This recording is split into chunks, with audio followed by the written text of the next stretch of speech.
Hello friends, welcome back to this channel. दोस्तों, इस video में हम बात करेंगे मदरसन सुमी सिस्टम्स लिमिटेड के लिए। लेकिन उससे पहले आप लोगों से रिक्वेस्ट करना चाहूँगा, अगर आप इस चैनल को पहली बार देख रहे हैं, सब्सक्राइब करके बेल आइकन को हिट कर लीजिए ताकि आपको वीडियोस की नोटिफिकेशन मिलती रहे। और डीमैट या ट्रेडिंग अकाउंट के लिए डिस्क्रिप्शन बॉक्स में लिंक चेक कर सकते हैं। दोस्तों, इस खबर को पूरा देखिएगा, आपको कम से कम समय में बताने की कोशिश जारी रहेगी। दोस्तों, Motherson Sumi systems limited last trading session में 178.95 के प्राइस के ऊपर ओपन होने के बाद 181.25 का इंट्राडे में हाई हिट करता है और 170.05 का लो। 1,28,21,571 टोटल वॉल्यूम जनरेट हुआ।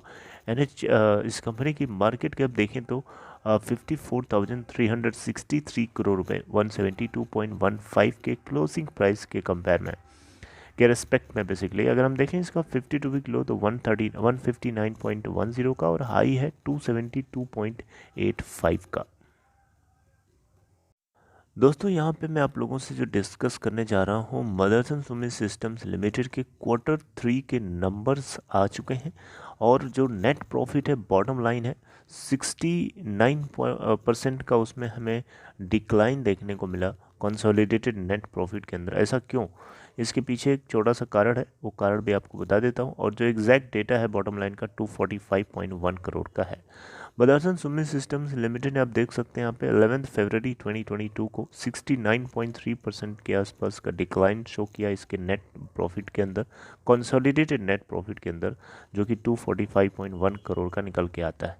एक साल पहले अगर आप देखें तो ये डेटा जो है 69.3% डाउन था इससे। अगर हम दोस्तों यहाँ पे देखें तो एनालिस्ट्स की जो एक्सपेक्टेशन थी वो 191 करोड़ की थी, लेकिन उससे कहीं बहुत ज़्यादा प्रॉफिट इसका आया है, यानी एनालिस्ट्स की एक्सपेक्टेशन के ऊपर निकल गया। अगर हम इस auto ancillary company Motherson Sumi systems limited की बात करें तो यहाँ पे देखिए इसके कंसोलिडेटेड टोटल रेवेन्यू के अंदर भी आप देखें यहाँ पे तो 5.7% का डिक्लाइन देखने को मिला है। ऑपरेशंस के थ्रू जो कंसोलिडेटेड टोटल रेवेन्यू जनरेट हुआ वो है 16,117.5 करोड़, जबकि एक साल पहले अगर आप देखें तो ये 5.7% डाउन था। एनालिस्ट्स की जो एक्सपेक्टेशन थी इसके ऑपरेशनल रेवेन्यू को लेकर के 14,794 करोड़ की थी, आप देख सकते हैं उससे मच हायर है। अब हम देखते हैं दोस्तों यहाँ पे तो ये जो डाउनफॉल देखने को मिला है, डिक्लाइन देखने को मिला है इसके bottom line and consolidated revenue top line के अंदर। इसके पीछे कारण ये बताया जा रहा है कि जो ग्लोबली अगर हम देखें तो जो सिचुएशन, मार्केट की जो सिचुएशन थी, कंडीशन थी, काफ़ी ज़्यादा चैलेंजिंग थी। इसके बावजूद भी यहाँ पे इस कंपनी के टीम की तारीफ़ करनी चाहिए कि इनके अंदर बिजनेस के अंदर रिजिलियंस है, जिसके चलते ये प्रॉफिट जनरेट कर सके। वो अलग बात है कि प्रॉफिट में डाउनफॉल देखने को मिला, ड्रॉप देखने को मिला। उसके पीछे एक तो कारण यही है, ग्लोबल सप्लाई चेन के अंदर जो डिफ़िकल्टीज़ थी। हालांकि ग्लोबल सप्लाई चेन में जो शॉर्टेजेस थे उनको थोड़ा सा हमें उनमें थोड़ी कमी आती हुई देखने को मिली, यानी उनमें कुछ ईजीनेस देखने को मिली, पार्शली, नॉट कम्प्लीटली। इसके अलावा एक और सबसे बड़ा चैलेंज था, वो ये है कि जो हायर कॉस्ट्स हैं वो अभी भी एक बहुत बड़ा चैलेंज के रूप में बना रहा, जिसके चलते आप ये देख सकते हैं डाउनफॉल, ड्रॉप देखने को मिला इसके प्रॉफिट के अंदर। ऑल्दो ये प्रॉफिटेबल है काफ़ी ज़्यादा, मच हायर मार्जिन से, जो एक्सपेक्टेशन थी स्ट्रीट की उसको कहीं ऊपर, उससे कहीं बहुत ऊपर निकला हुआ है।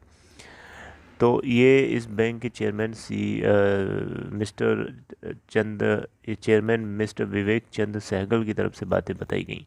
दोस्तों, मदरसन सुमी सिस्टम्स लिमिटेड के कंसोलिडेटेड बेसिस पे ऑपरेटिंग प्रॉफिट अगर आप देखेंगे तो 14% इसमें हमें राइज देखने को मिलेगा ईयर ऑन ईयर बेसिस पे 1383 करोड़ का, right, for December quarter. Similarly अगर हम देखें कंपनी के ऑपरेटिंग मार्जिन की तो उसमें 10 बेसिस पॉइंट से जो एक्सपेंशन देखने को मिला ईयर ऑन ईयर बेसिस पे 8.2%।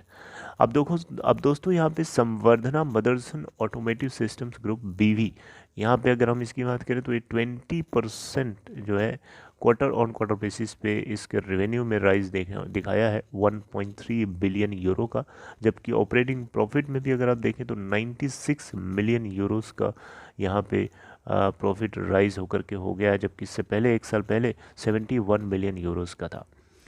मदरसन सुन्नी के डेट प्रॉफिट की बात करें यहाँ पे, तो ये हालांकि डेटोरेट हुआ है, यानी ये ख़राब हुआ है रिपोर्टेड क्वार्टर के अंदर।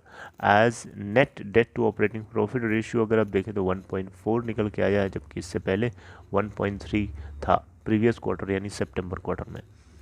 नेट डेट की बात करें तो दोस्तों 7,255 करोड़ का निकल के आता है दिसंबर क्वार्टर के एंड तक, जबकि 9 महीने पहले जाकर के देखें यानी मार्च 2021 यानी फाइनेंशियल ईयर 2021 के आखिरी क्वार्टर तक देखें तो 4,807 करोड़ का टोटल इनका नेट डेट था। उसके ठीक 9 महीने बाद ये डेट बढ़ करके 7,255 करोड़ हो चुका है। ये डेटा आपको ट्रैक करते रहना चाहिए। चलिए खैर, अपना ख्याल रखिए दोस्तों, बस ये छोटी सी इन्फॉर्मेशन आप लोगों तक पहुंचानी थी। आई होप आपको समझ में आई and I hope you like it, I hope you enjoyed it. अगर आपको ये कंटेंट समझ में आया then please like this and take care.